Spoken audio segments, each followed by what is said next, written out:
Jésus-Christ a dit que cette expérience, naître de nouveau, est fondamentale, indispensable. Comme nous lisons dans Jean 3, 3 et 5. En vérité, je te le dis, si un homme ne naît de nouveau, il ne peut voir le royaume de Dieu. En vérité, je te le dis, si un homme ne naît d'eau et d'esprit, il ne peut entrer dans le royaume de Dieu. Nicodème s'achoppe à la question physique, mais il entend bientôt ces mots. Ce qui est né de la chair est chair, ce qui est né de l'esprit est d'esprit. Jean 3, 6. Il est donc évident que ce n'est pas le corps qui naît de nouveau, et ce n'est pas non plus l'âme. Que le corps du péché soit détruit, Romains 6, 6, et ceux qui sont à Jésus-Christ ont crucifié la chair avec ses passions et ses convoitises, Galates 5, 24. Les passages analogues, et ceux-ci sont trop nombreux pour être tous cités, mais considérons dans les Écritures la signification des termes chair, vieil homme, homme naturel. À la question posée, nous répondrons donc sans hésiter que la nouvelle naissance est la régénération de l'esprit humain par l'Esprit de Dieu, un don de la vie divine à l'esprit de l'homme. Elle crée une union nouvelle de l'homme avec Dieu par une seule et même vie dans son être intérieur. Cette union avec Dieu ne peut être que sur la base de la résurrection de Christ, devenue notre expérience. Cela signifie que toute la signification de sa mort expiatoire, substitutionnaire et représentative a été acceptée par la foi, alors même qu'elle ne serait pas comprise.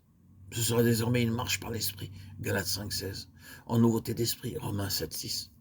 L'âme pourra encore être sujette à ses craintes, ses doutes, ses questions, ses sentiments, et prouver qu'elle n'est pas une âme nouvelle.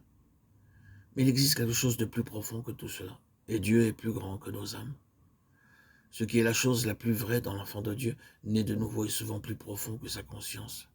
Et bien que l'âme et même le corps puissent trouver un soulagement et jouir d'une bénédiction, Dieu cherchera à nous sevrer, comme des petits enfants, de toute sensation du fait et de lui-même.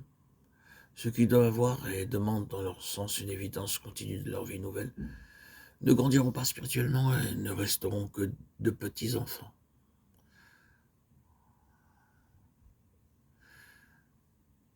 Qu'avons-nous pensé? Qu'avons-nous dit de l'âme? Nous avons remarqué que c'est avec son âme qu'Adam a péché. Le résultat de cela, c'est que désormais, les puissances mauvaises s'allièrent avec l'âme. Une autre conséquence, c'est que cet homme devint avant tout un être psychique au lieu d'être un être spirituel, c'est-à-dire c'est son âme qui domine. L'homme est donc dans un état de séparation avec son Créateur. Il représente le bouleversement d'un ordre divin. Et cela n'est qu'une partie du désordre beaucoup plus étendu causé par le péché d'Adam. Dans la nouvelle création en Christ, les principes de l'ordre divin véritable sont de nouveau établis. L'esprit vivifié, ressuscité en lequel Christ demeure et qui est uni à Christ est appelé à être l'organe du gouvernement divin sur l'homme tout entier, sur son âme et son corps.